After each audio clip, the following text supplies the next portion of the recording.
The monarchy didn't panic. And that's the part that no one is talking about. When the Andrew headlines surfaced, when things hit the fan, there was no emergency press conference, there was no public defense, there was no scrambling, there was no emergency summit that the royals rushed off to. Why? This is a crisis. This is a PR scandal, a nightmare of public image. By the time the explosive headlines began to hit, the monarchy had already made their move. And unlike so many other points in the history of PR of the royal family, or even the royal adjacent, Harry and Meghan, this time things were not reactive. They were not responding to and reacting to the scandal in real time. The monarchy instead had already strategically removed itself from the scandal before things got as bad as they did. Hi everybody, I'm Babes Kelly. Welcome back to another video. Before we dive in, I would like to invite you to subscribe if you have not yet already. And if you'd like to, click that like button, hype this video, and please do drop me a comment below.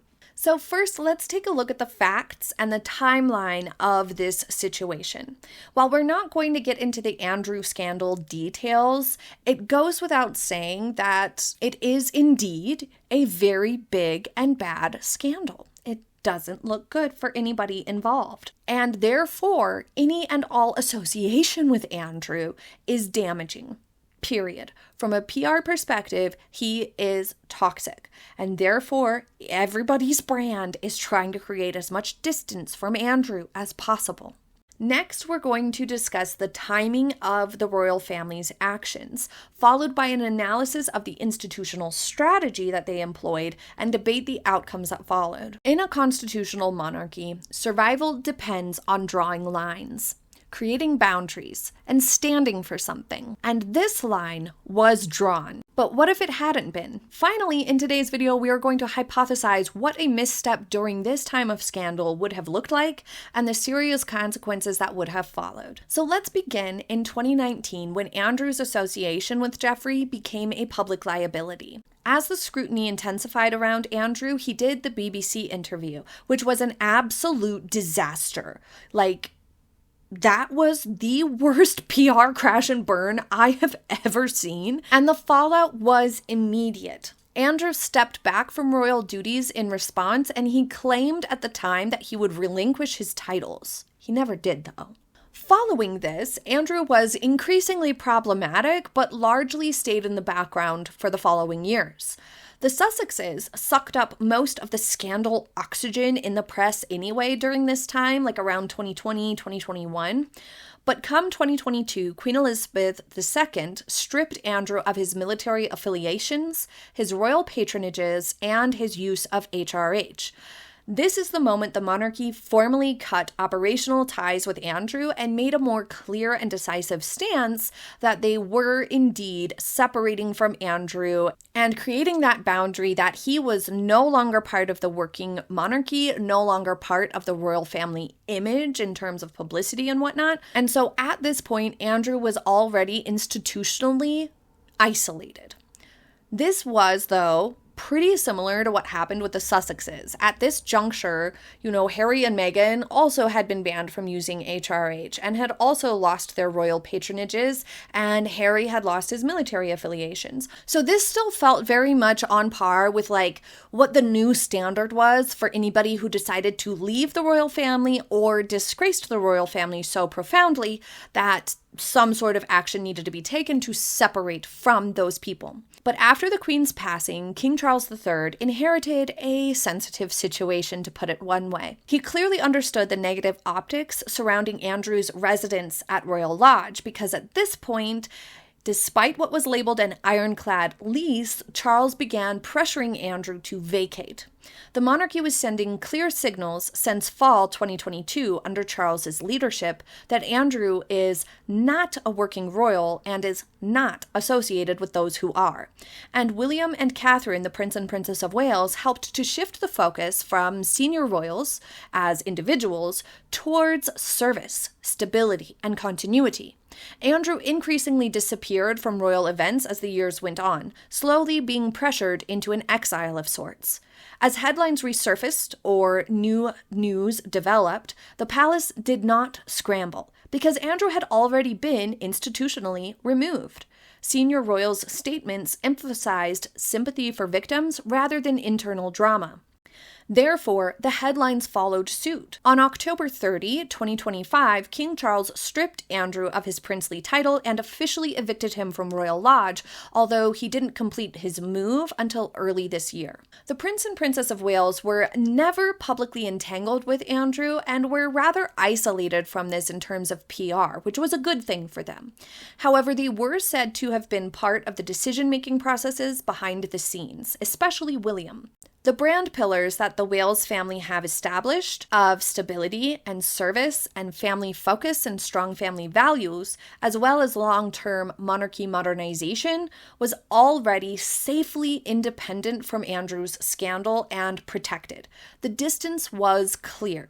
Therefore, there wasn't a lot of pressure on Catherine and William specifically to make statements or react or respond to this. The king was handling it through his consequences he passed down, and because those actions had already been taken, the Wales family was more insulated from it.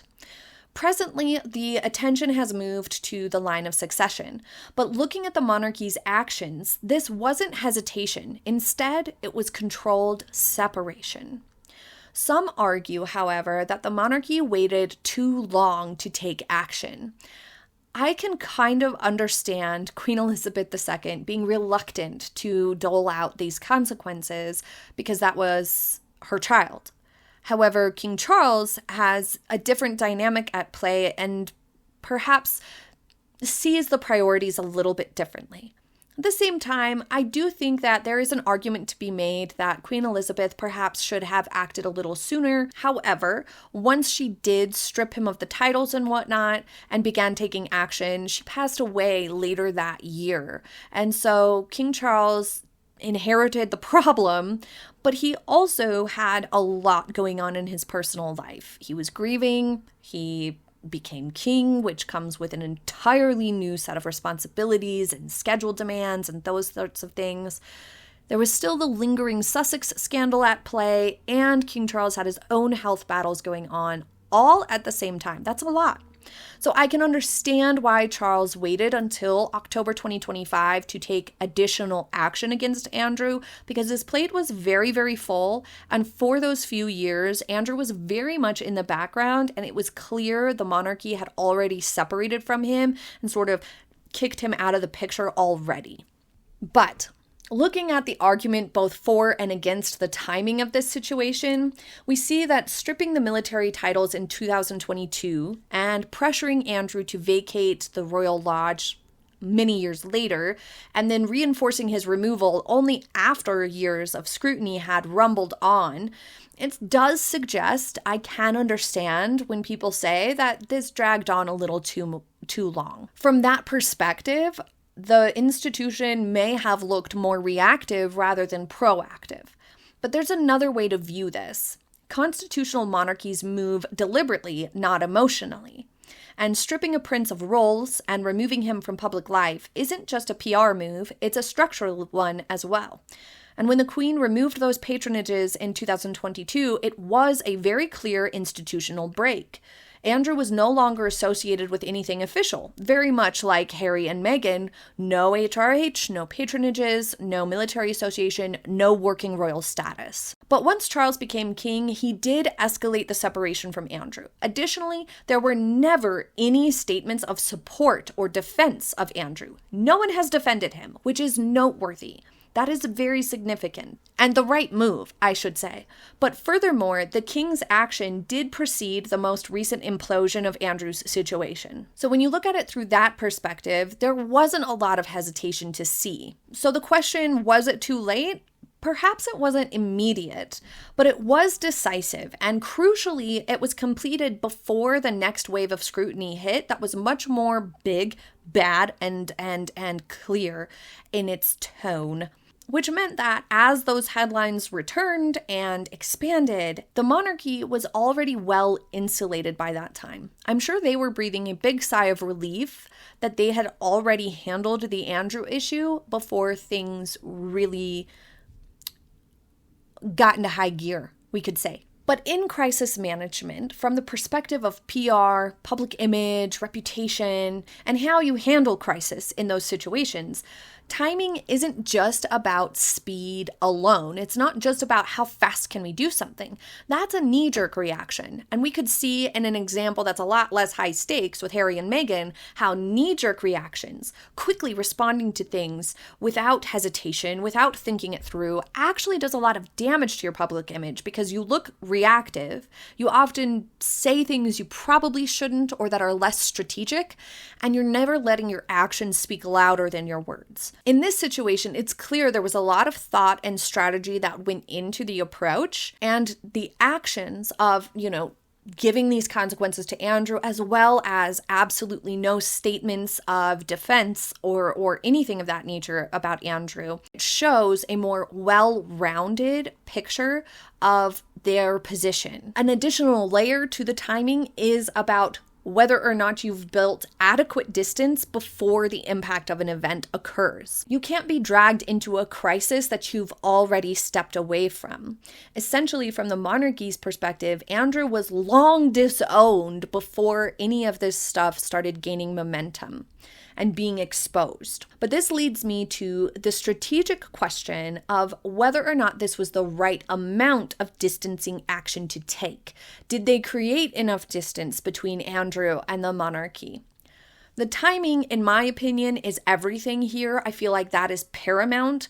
I don't really see what more they could have done than what they have done. They kicked him out of Royal Lodge, they took away Prince title, all of his associations, and everything is gone. He is very clearly disgraced. In my opinion, the timing of Charles's action coming before the situation escalated is like the biggest factor here, and it did several things. It insulated the working royals and protected them from being dragged into the headlines, those nasty headlines that they wouldn't want to be associated with. They were safe from that. There would be no reason to incorporate, for example, Prince William or oftentimes King Charles either into the headlines about Andrew that are coming out still. It also protected the crown and the future King William from dealing with any further fallout, and there was no need for any further statements from anyone. It also signaled modernization in a surprising way. Catherine and William especially benefit from the distance to the situation since Charles took the action. They're able to continue to focus on work and are not expected to give any sort of commentary on this. Their silence reads as stability, and the restraint reads as leadership, which reinforces that future-focused structure. Additionally, all commentary from the senior working royals focused on the victims. King Charles, Prince Edward, Catherine and William put out a statement as well, all focused on the victims, which masterfully shifted the moral positioning. Instead of reacting or defending, they're aligned with accountability culture and support for the victims, which feels modern and progressive, as well as the right thing to do from a morals perspective and a values perspective. A scandal like this is so big and so bad that it's a very dicey time for institutions or companies or individuals, what have you. A misstep at a time like this would be a complete and utter disaster.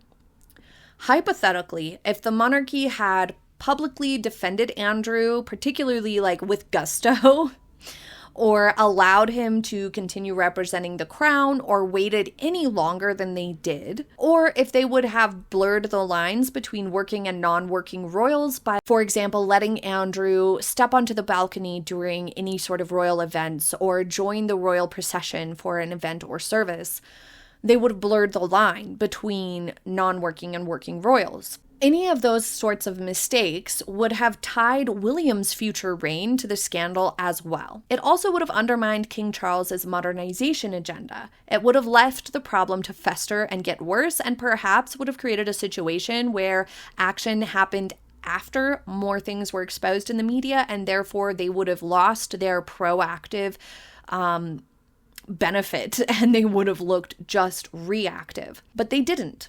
None of those consequences have come to pass because they did the right thing at the right time. This was truly a masterclass in crisis management. And it wasn't about protecting a person. It was about protecting the crown, something bigger than each of the individual royals. King Charles demonstrated firmness early in his reign with this move, and in doing so, he reinforced the monarchy as unified and anchored in its values. The protection this created for William and Catherine simply cannot be overstated. They emerged from this period not merely with distance from a disgraced former working royal and terrible headlines, but with their own credibility strengthened, steady, disciplined, and morally clear. So was it a mistake? No, absolutely not. It was a very thorough insulation and one that ensures success. And this moment may end up being one of the most defining decisions of Charles's early reign. Leave your thoughts on the monarchy's response to the Andrew situation in the comments. I'm eager to hear your opinions there. Thank you for joining me. I hope you have a happy day ahead, and I will see you next time. Bye!